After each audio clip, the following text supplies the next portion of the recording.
This is a download from the BBC. It's from our own correspondent. We make one version of the programme for the BBC World Service, but this is the latest edition broadcast on BBC Radio 4. It's introduced by Kate Adie. Hello.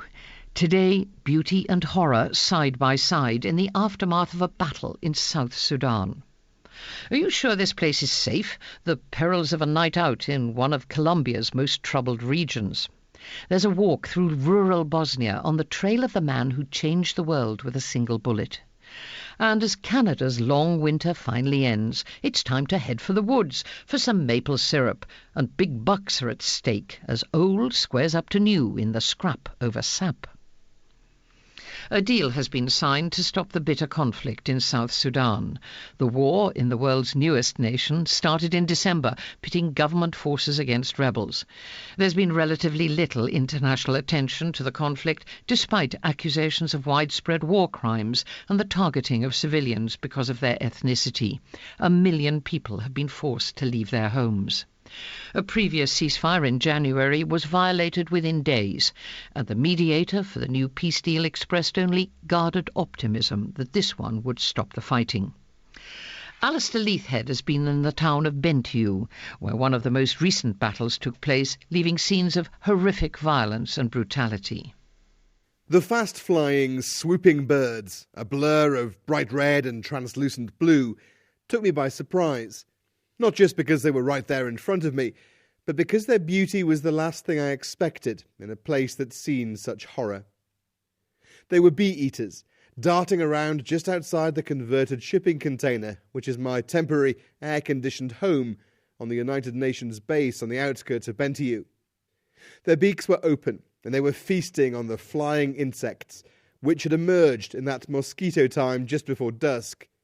The rainy season in South Sudan is a time of plenty for birds, if not people. In between the containers, the UN staff keep little vegetable plots. Drop a seed and it'll grow, they say. The soil is good and the rain plentiful, but the fields and villages around are largely empty now. Bentiu is one of those places in South Sudan which has been fiercely fought over by rebels and government troops. The other day I looked on as a long column of foot soldiers, led by 3 armoured cars and 4x4s armed for war, appeared outside the base. The government was going into Bentiu again to take back the town they'd lost 2 weeks earlier. They were using the shield of the UN compound to regroup for the assault. We'd been into town the day before, met the rebel commander and then been driven under armed UN escort to the market, which was surprisingly busy. Fattened pigs wandered through the looted, shot-up town. We stopped at the mosque. Our rebel escorts were nervous as we walked inside. Dozens of people had been massacred here when the rebels arrived. The smell was appalling. The bloodied clothes and blankets of those killed were still scattered inside, but at least the bodies had gone. For 2 weeks, many of the hundreds killed had been left to rot in the burning sun. Fighting season for the pigs is a time of plenty. Back at the camp, I'd met a woman from Sudan who'd been in the mosque. When the soldiers opened fire, her sister had been shot many times. As she dragged her out to get help, a rebel soldier calmly killed her with a single bullet to the head. She watched 2 men being raped before they were killed. Much of the violence here is tribal. Another woman, the pregnant wife of a Dinka government soldier, told me she'd been caught by Nuer rebels. She'd been beaten and then raped by both of them. They said they wanted to destroy her Dinka baby. In this tribal cycle of revenge, Nuer civilians have also been killed in huge numbers. The little group of banded mongooses who live under the containers stood upright like meerkats, listening, noses twitching. They suddenly screamed at each other and in panic fled back to their holes. A few seconds later, we realized why. Like a monsoon shower, it started with a few drops, a few shots, a burst of gunfire here and there. Then the heavens opened. From a UN guard post, I heard the continuous roar of machine gun fire and heavy weapons. There were plumes of smoke, explosions, the roar of rockets. The hammering of bullets sounded like droplets of heavy rain on a tin roof. We were nervous of crossfire. There are 25,000 people being protected in this camp, surviving off dwindling aid supplies and little water. But there's no shelter from falling metal. I heard a high-pitched whine, the sound a bullet makes flying above your head. But it was a bird, and then lots of them. Maybe their species had grown used to gunfire. I focused my hearing on them as the hammering chorus continued and intensified, the sound of ever closer bullets eventually drowning out the birdsong. Finally, when the battle came to an end, the camp dogs emerged from their hiding places. Like the pigs in the weeks before, the dogs have eaten human flesh. Inside the camp, the barrage had claimed just one victim, a 4-year-old girl. She'd been hit by a stray bullet as she cowered with a dozen other children in a makeshift shelter. It took a long time to dig her grave in the heavy clay soil. Men with picks and shovels worked in the heat of the day to ensure her resting place was deep enough. And later, as the sun went down over the camp, marabou storks, like wise old men, appeared perching on lampposts as they prepared to settle down for the night. They've seen many graves dug here, and will no doubt see many more, in a place where people are more used to war than peace. Alistair Leithhead in South Sudan. Pro-Russian activists in eastern Ukraine have decided to go ahead tomorrow with a referendum on autonomy, which the Ukrainian government in Kiev has said is illegal. They've also ignored a request by Vladimir Putin to postpone the vote. The Russian president commemorated his country's victory in World War II with a visit yesterday to the breakaway region of Crimea, in a move which the US described as provocative. On the ground in eastern Ukraine, there have been more deadly clashes as government forces engage the militias who've taken over official buildings. Fergal Keane had a close encounter with the violence in the eastern town of Slovyansk, where pro-Russian forces are in control. Of all the accoutrements of war, there's none I find quite so intimidating as the balaclava. I've faced it in many places, and this last week in eastern Ukraine, the men in masks were lurking, strutting, skulking, flexing, all the different variations of movement known to aficionados of checkpoint etiquette. There was the checkpoint about 40 minutes from Donetsk, where the main man in the mask, there's usually a main man, was an elderly and overweight farmer cradling an ancient-looking shotgun. Behind him was a blockade made of tyres, wood and a few sandbags, on which were placed the flag of the Soviet Union, the Russian flag, the orange and black ribbons of the rebellion, and a portrait of Nicholas Romanov, last Tsar of Russia. These symbols, some profoundly contradictory, reflect the diverse collection of allegiances of which the rebel struggle in eastern Ukraine is composed. This was a friendly checkpoint. What was happening in Donetsk, we were asked. All quiet, our driver replied, and we were waved through. How much of my life has been spent suspended in limbo at checkpoints, dependent on the capricious sensibilities of men with guns? A little further up the road, the reception was less friendly. These were local toughs, suddenly made powerful by the weapons they cradled and the total absence of any law, save the one they made themselves. When civil order breaks down, the excluded and the despised will find in the upturned universe an unaccustomed place in the sun.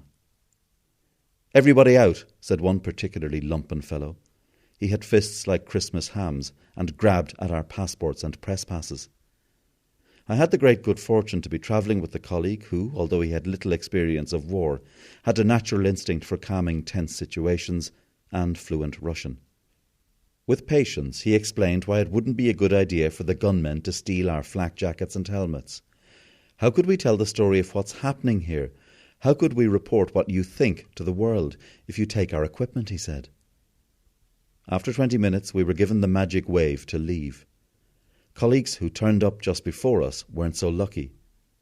They were robbed, driven away at gunpoint, interrogated, and faced the possibility of kidnap, until somebody farther up the very loose chain of command heard about their plight and ordered them released. At the far end of our journey was Slovyansk, scene of the main fighting between the rebels and the Ukrainian army. We arrived during a lull. We drove along empty streets, never a comforting sight in a city of 125,000 people in the middle of a working day. But we couldn't see any checkpoints in the centre of town. The gunmen appeared to have melted out of sight. So we started to record the reality of what we found. We were filming the deserted streets through the car window when suddenly we happened on a sandbagged defensive position. Everything happened in a matter of seconds. A voice shouted angrily. We put away the camera. Our driver was turning left and there was another shout from behind. And we were shouting, "Stop, stop," to the driver. Then from directly behind there was a loud bang, a shot whistling over the car. The driver stopped. Voices were now shouting directly behind us. It was then that our security advisor, an ex-soldier, one of those men who work with camera crews in conflict, very calmly told us to wait, and he got out of the car on his own. With his hands in the air, he called out in English that we were no threat. "Everybody out," he then called to the rest of us. At this point, none of us in the car had any idea what was waiting outside. So we got out, hands up. I looked and saw 2 gunmen crouched a few yards away. Both had their weapons pointing at us. One was very nervous, his hands shaking. They both shouted in Russian. Our security man kept talking to them, and my Russian-speaking colleague translated. We were press. We weren't a threat. Could we please speak to their commander? Suddenly a man was jumping over the sandbags. He wasn't masked, and he had the confidence of a trained soldier. There followed a negotiation that seemed to last an hour, but I know only took several minutes. The gunmen were called back, and we were allowed to go. I thanked my 2 colleagues. I couldn't thank them enough. On the way back to Donetsk, we were all quiet, each of us aware of how slender is the thread by which life can hang in a place where there are frightened men with guns. East Ukraine is full of them now. And that's Fergal Keane. Canadians have been celebrating the end of a long, hard winter. It broke records all over the country. Toronto hasn't seen a winter like it in decades. The mercury dropped below -20 centigrade on 10 different occasions. Winnipeg saw some of the coldest weather in 75 years. The snow was deep and the talk was of polar vortex wind chills. The change in season traditionally sees Canadians heading out into the forest in search of maple syrup. This year, as Lorraine Mallander's been finding out, they found a business in turmoil, the traditional ways of doing things challenged by new technology. It's a vision of perfect Canadiana. I'm walking in thick fog through a maple forest. There's still snow on the ground, but the thaw has set in and sugary sap is rising up through the trees, dripping into tin buckets attached to each trunk. I make my way to the log cabin up ahead. Inside, standing by a roaring fire, there's Pierre Fauché, a Man Mountain type with a big white beard and a red lumberjack's shirt.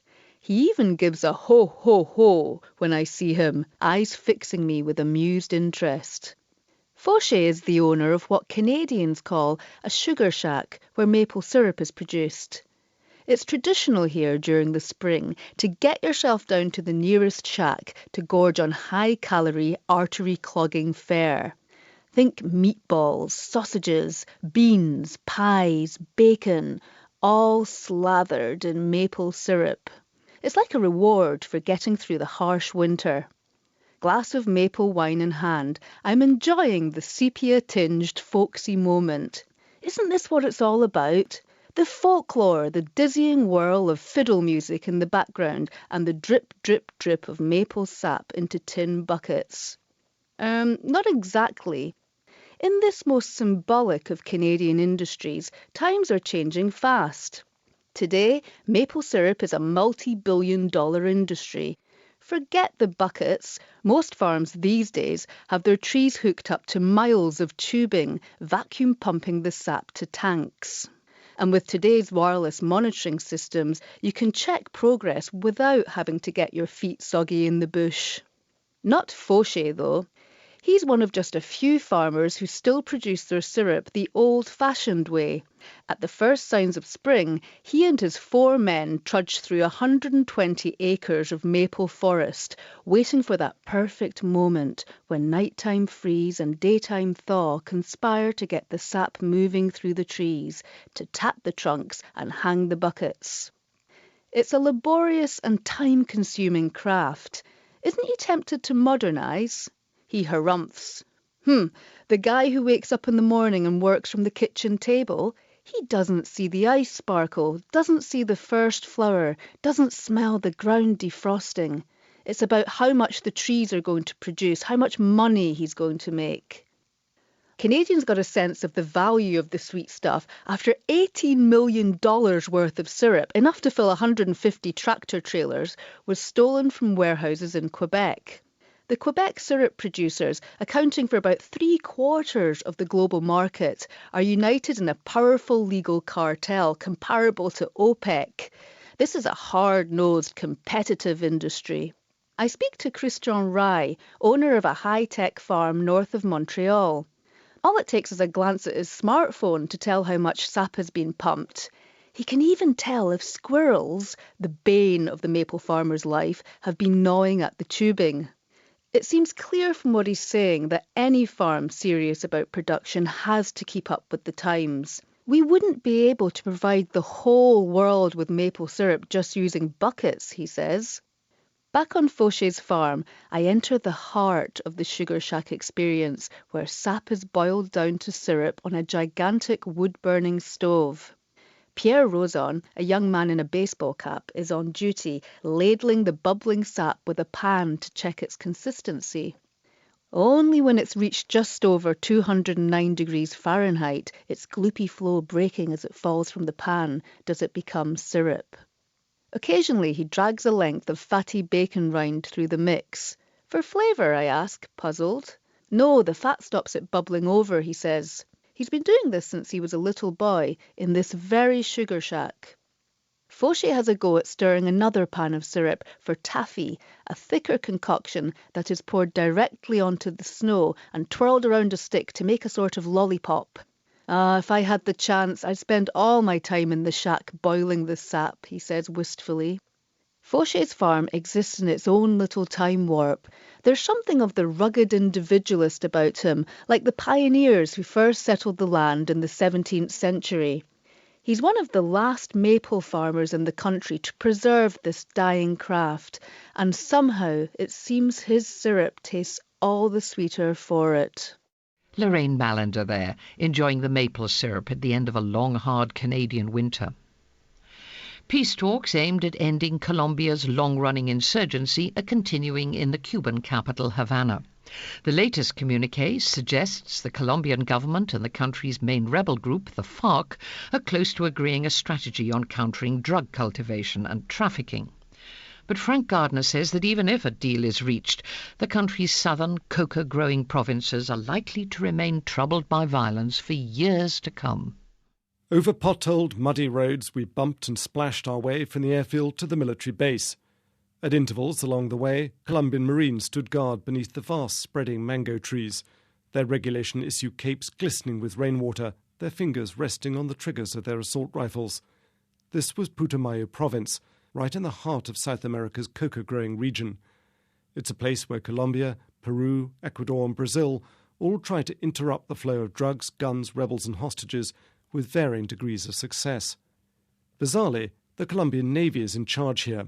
I say bizarrely because the port of Puerto Leguizamo is nowhere near the ocean. It's 800 miles inland from the Pacific. But the port sits on the Rio Putumayo, which forms Colombia's huge natural southern border with its neighbours. Its brown, sluggish waters run into the Amazon downstream.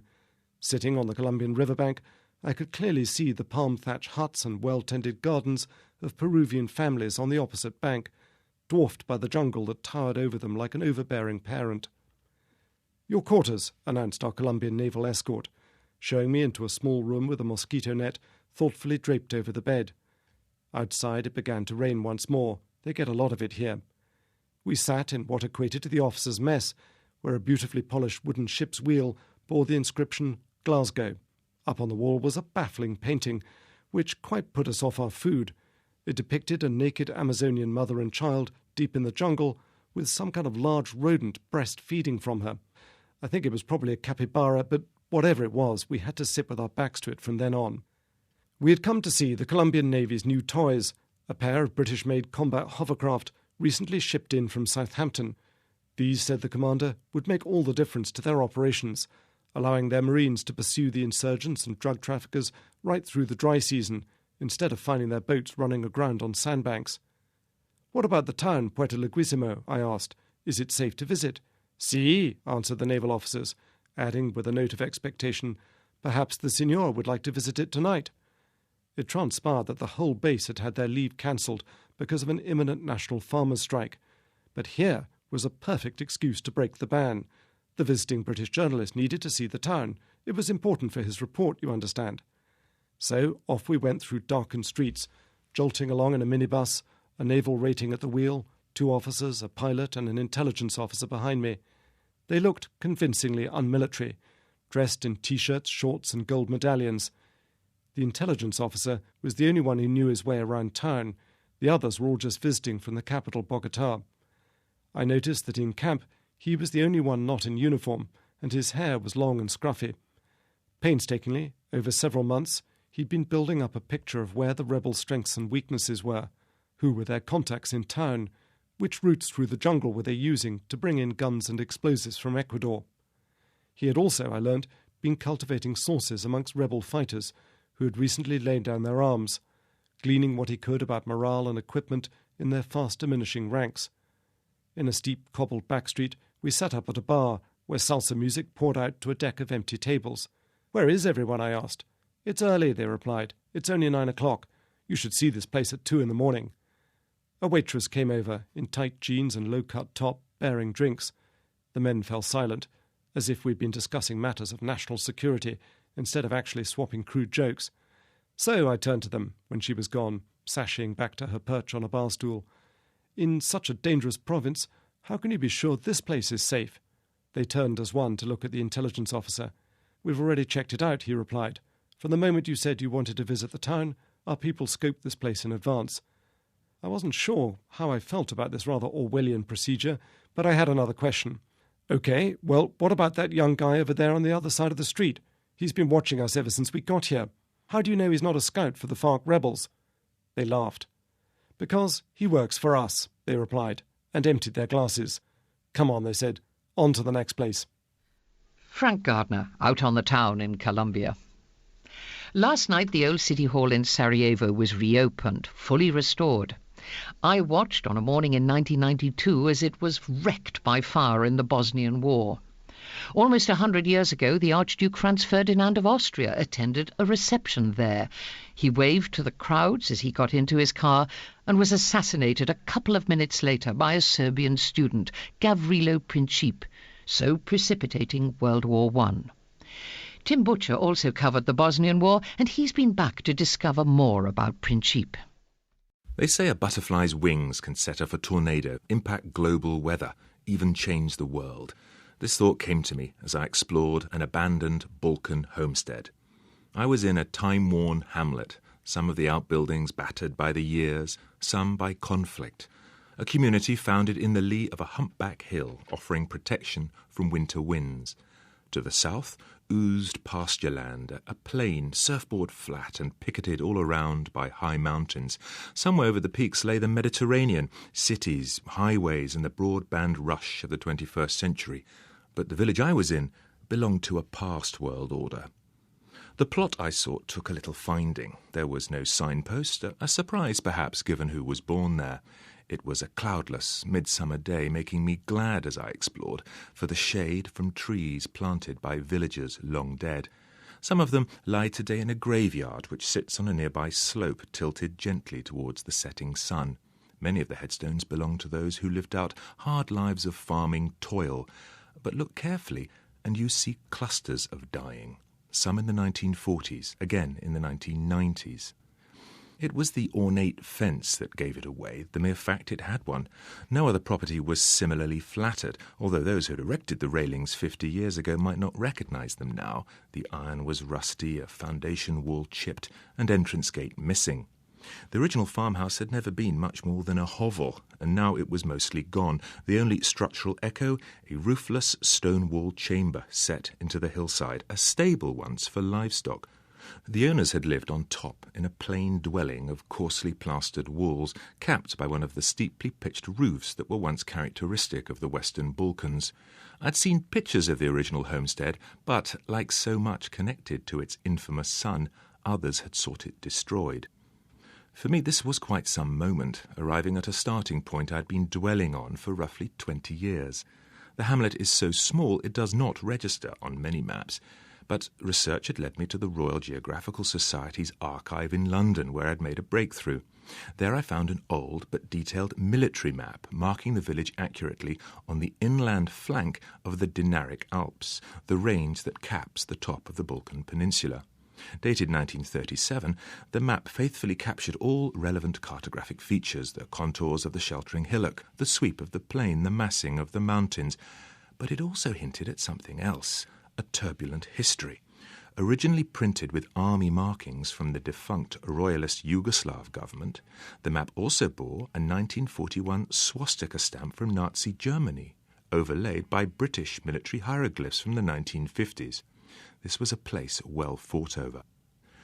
Summer weeds grew tall inside the ruined basement, sprouting through rain-smoothed heaps of collapsed masonry. At first sight there appeared nothing to indicate this place carried any significance at all, but then I spotted the wreaths, 3 of them, long since past their prime, leaves all withered. Propped against the wall, only the tops reached out from the undergrowth, so I had to stamp away nettles and bend down to look properly. There were no cards, but for me they still bore a clear meaning. Someone, somewhere, wanted to remember. By now my arrival had been noticed by an elderly man who emerged from next door. As I find common in Bosnia, he was at once suspicious, yet welcoming, unable to help himself from helping me. After I'd introduced myself and explained my interest in the child born here in 1894, he offered to show me a hidden relic connected directly to my quarry. I was delighted, following him up the garden's gentle slope to the dry stone wall at the back. Most of the rocks wore a pelt of green moss, but the face of one was bare. The old man knelt next to it. "He was only a schoolboy when he left his mark. Where is it now?" He was mumbling to himself. "He came back here on holiday and he chipped something into the rock. It must have taken some time, and while he was doing it, one of his friends came up and spoke to him. The friend asked why he was doing it, and he replied, 'Because one day people will know my name.'" The old man rocked back. He had found what he was looking for, and I could see his fingers tracing out a date, 1909, and 2 letters about 3 inches high. It took a second to recalibrate to the Cyrillic script they were written in, but then I could read them clearly enough. G.P., the initials of Gavrilo Princip, the man who fired not just the opening shots of the First World War, but the starting gun for modern history. As I stood up, a butterfly, powder blue as the Balkan summer sky, flapped by. Tim Butcher finding history etched in the Bosnian countryside and bringing this edition to a close. And that's it. More tales from around the world next Saturday morning. Do join us. Goodbye.